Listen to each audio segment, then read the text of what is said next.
propósito de esta nota y a propósito de todo lo que viene en este mes, porque la verdad es que queremos disfrutarlo, pero queremos también que sea un mes seguro. Por eso hoy está con nosotros el señor Alex Solís. Él es de prevención de bomberos, del cuerpo de bomberos, y justamente hoy nos va a ayudar porque hay pólvora, hay tamales y hay un montón de entretenimientos de este mes, pero tienen que ser seguros y esa es la idea. Muy buenos días, don Alex. ¿Cómo buenos está? Días. Un placer tenerlo aquí. Iniciemos quizá con la olla de tamales, porque la verdad que lo hemos visto a nivel de noticias, cuántas veces personas, ¿verdad?, se han quemado a raíz de una olla de tamales. Claro, quizá lo importante de resaltar aquí es que la actividad de la cocinada, de la tamaleada, ¿sí? Se convierte en una actividad familiar. Correcto. Muchas veces todos llegan a la casa de la mamá, a la casa de la abuela, niños, jóvenes, adultos, todos participan de la tamaleada y usualmente al final de la tarde y muchas veces en las primeras horas de la noche es que ya se va cocinando. Muchas personas hacen esto que vemos acá, es utilizar una plantilla de gas, como en este caso estas plantillas traen un cilindrito pequeño que tiene un dispositivo que mueve una valvulita y hace que el cilindro se abra. Entonces muchas veces la gente deja eso abierto y puede haber fugas de gas, pero también en otras oportunidades vemos cocinas de gas improvisadas. Como también. Las que ponen ladrillos, ¿verdad? Y lo hace con la leña, sí, o fogones, exactamente. Sí, entonces tenemos que entender, perdón, que hay dos riesgos principales. Uno es la llama abierta que tenemos acá, que en el caso del gas, si nos descuidamos, podría generarse nubes de vapor que se incendian y producen quemaduras importantes en todo el cuerpo prácticamente. El otro factor de riesgo importante es el agua caliente. Correcto. Por supuesto, los tamales tienen que hervir a muy altas temperaturas y en algunos casos son ollas muy grandes también, de difícil manipulación. Y ahí se ponen a alzar las ollas de repente o trasladarlas de un lado para otro y eso también puede ser peligroso. Ahí se producen accidentes. Y por otro lado, los fogones. En diciembre es una época de mucho viento, entonces el uso de fogones también tiende a veces no solamente a generar quemaduras en las personas que están cocinando, sino también a arrastrar las brasas hacia predios vecinos y provocar incendios.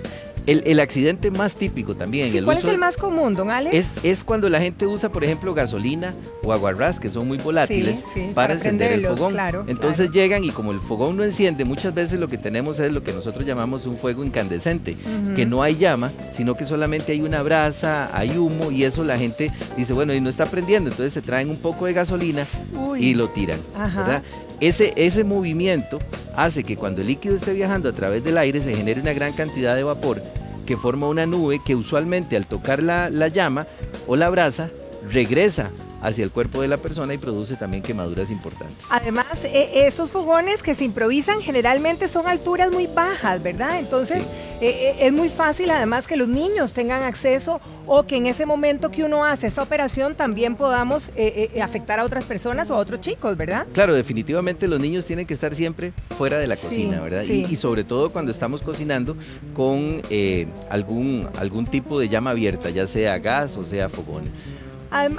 Para pasar a otro tema, pero antes de cocina, por ejemplo, también con el aceite cuando hace borbotones y cuando nos pringa, también puede causar quemaduras. Claro, quemaduras muy importante. Ahí podemos tener dos tipos de accidente. Uno es cuando el aceite está hirviendo.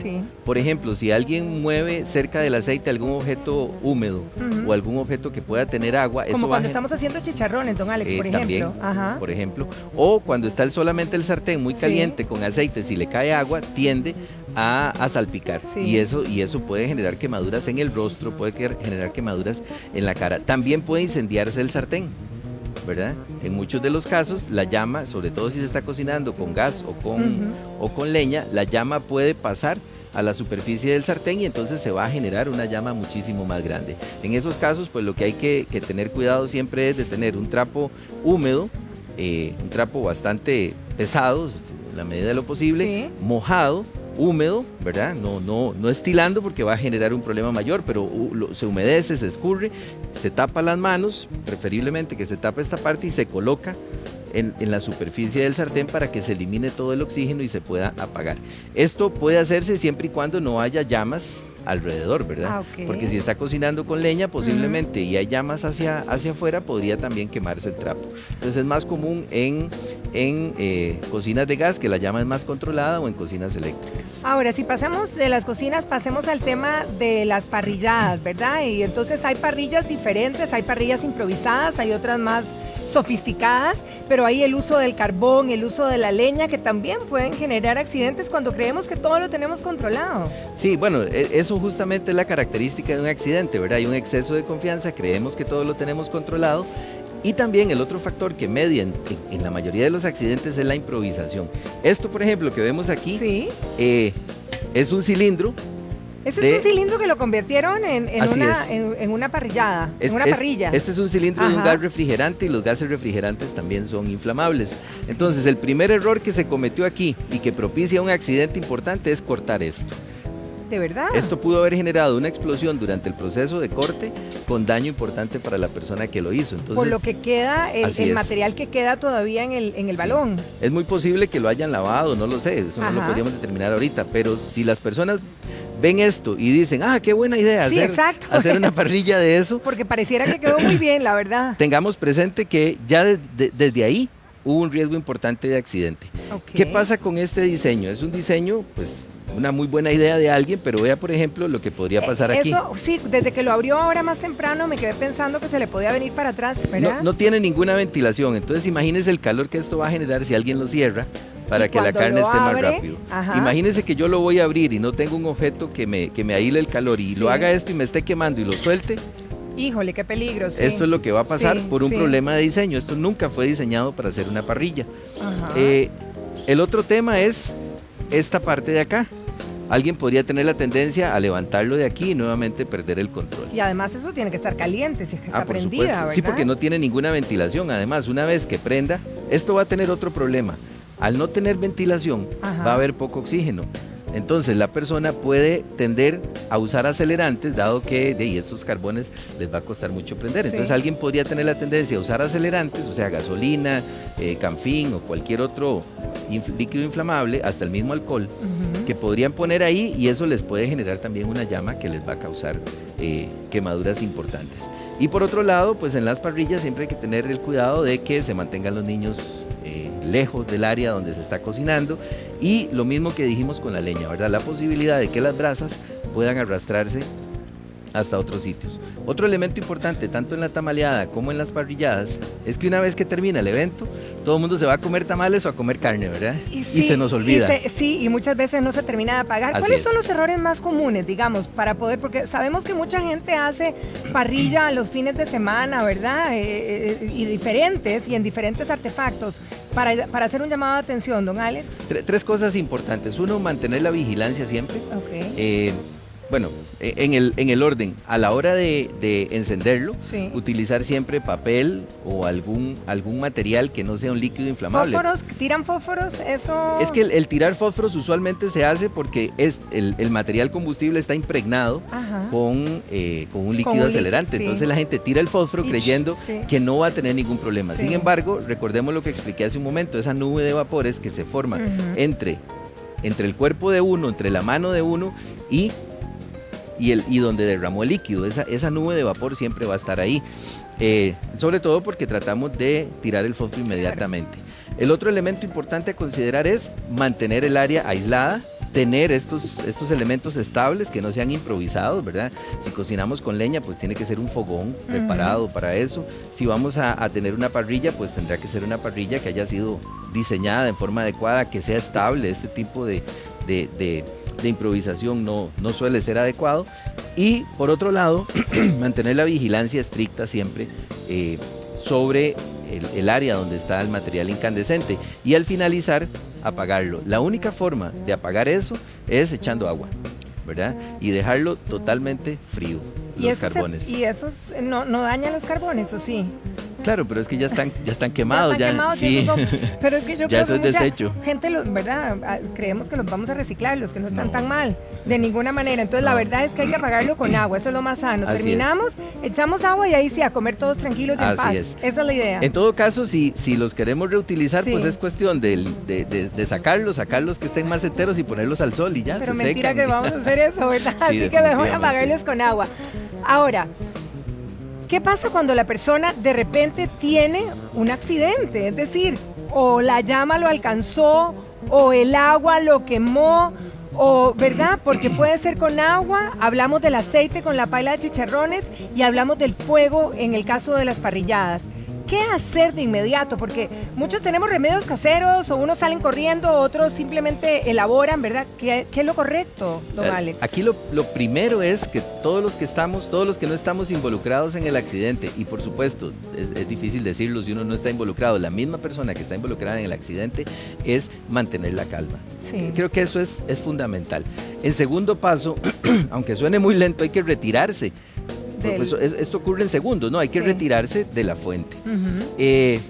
Alguien tiene que llamar en forma inmediata también al sistema de emergencia. O sea, yo creo que es un tema de que si habemos varios, unos hacen una cosa y otros hacen otra, ¿verdad? Lo primero, retirar a la persona del sitio, otra persona que llame inmediatamente al 911, que es el servicio de emergencias, recibir las instrucciones que le va a dar el operador, explicar detalladamente qué fue lo que pasó, si es una quemadura con agua, si es una quemadura con fuego. ¿Hace la diferencia la intervención en cada una de esas? La información que el operador le pueda dar puede ser fundamental. Don Alex, ¿qué sería lo correcto? Porque ahí muchas mamás deben de decir, ¿verdad? Que si mi hijo, ¿verdad? O si yo me quemo, me pongo algo, porque a veces uno mete, si me quemé la mano, la mete al tubo de agua fría, o me pongo el sulfato, o me pongo, ¿debo hacerlo? ¿Eso es correcto o no? Vea, en este momento, yo lo único que le diría a toda la población es llame al servicio de emergencia 911 y explique lo que está sucediendo, tipo de porque quemadura, ahí va a haber alguien especializado que le va a dar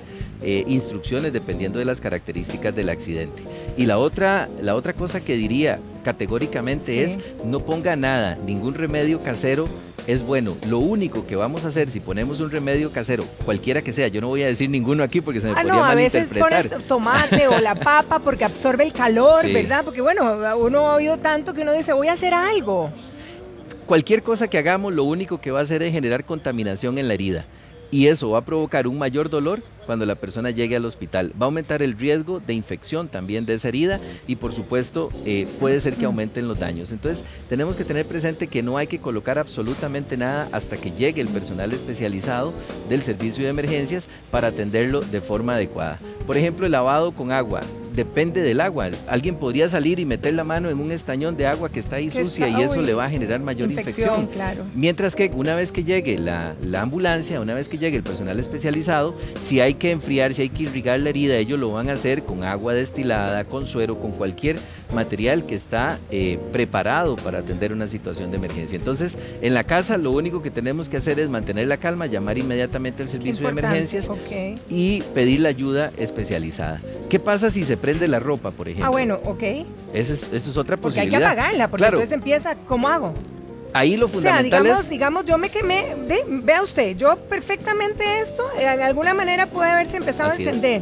¿Qué hago? ¿Qué haría usted en este inmediato momento? Tirarse al piso y rodar.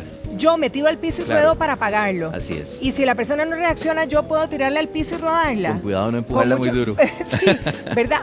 Y eso con eso calmo, apaciguo, digamos. Recordemos que primero es mantener la calma, entonces sí podríamos inducir a la persona que se tire al piso, que ruede. Si tenemos una manta cerca, igual colocarla encima, ¿verdad? Para poder sofocar esa llama, pero lo fundamental es que la persona pueda girar sobre sí misma rodando para apagar el fuego. No sería adecuado porque a lo mejor uno reacciona y dice, bueno, me la voy a quitar, duro más en quitármela que en rodar para apagarla. Eso es importante, pues yo creo que la primera reacción y se van a aumentar las lesiones, o sea, si usted tiene llama aquí y usted empieza a quitar, seguramente puedo se quema la cara. Claro, ok. Ahora, hay mucha gente que en esta época del año tiene su plantillita de gas guardada, ¿verdad? Por ahí, porque a lo mejor tiene luz en su cocina con electricidad. Correcto. Pero entonces dice uno, bueno, voy a bajar la luz y voy a cocinar afuera, para el evento, para la cosa. ¿Cuáles son los accidentes más comunes, como para despertar en nosotros la prevención? Si con el tema de gas, la instalación. ¿Verdad? Bueno, fundamental decir que con el tema de gas, el accidente más común es el daño en la válvula o el descuido con la válvula. 91% de los accidentes con gas ocurren por un fallo en la válvula. Sobre todo cuando no usamos regularmente, porque sobre todo si la sacamos en temporadas, no revisamos bien y la tenemos ahí guardada por mucho rato, ¿verdad? Nunca sabemos en qué condiciones está. El segundo factor importante también a revisar es la instalación. Mire, hace un tiempo ocurrió en un lugar alejado de la zona sur un accidente muy grave con gas, una casa destruida y todo el mundo creía que era una secadora de ropa que había explotado. Y la secadora era eléctrica y no tenía ningún problema, era una fisura pequeñita en la gasa de la conexión de gas de una cocina, No lo que había destruido esa casa porque literalmente la destruyó. Entonces esas mangueras, sobre todo cuando se usan mangueras de mala calidad, la mayoría de la gente usa mangueras de jardín que van a la ferretería y ahí les dicen que es para gas y eso no es cierto. La manguera para gas debe tener la especificación para gas LPG, ¿verdad? Para uso en gas LPG, esa es la única que sirve. Y también cuando esas mangueritas plásticas celestes que comúnmente se usan, se les colocan unas gasas que tienen un tornillo sin fin, mucha gente soca además esas gasas, ¿verdad? Y con el tiempo se van deteriorando, rompen la manguera y no nos damos cuenta que existe una fuga. Entonces ese es otro elemento importante. El cilindro debe estar siempre afuera, ¿verdad? No pegado. Debe estar fuera, en el exterior. Me ok, refiero. afuera, ok, ajá, no escondido en ningún lado. No escondido aquí debajo de la pila, debajo de la mesa, siempre tiene que estar en el exterior porque cualquier fuga hace que el gas se libere y no se acumule en las partes bajas. Entonces es otro factor importante.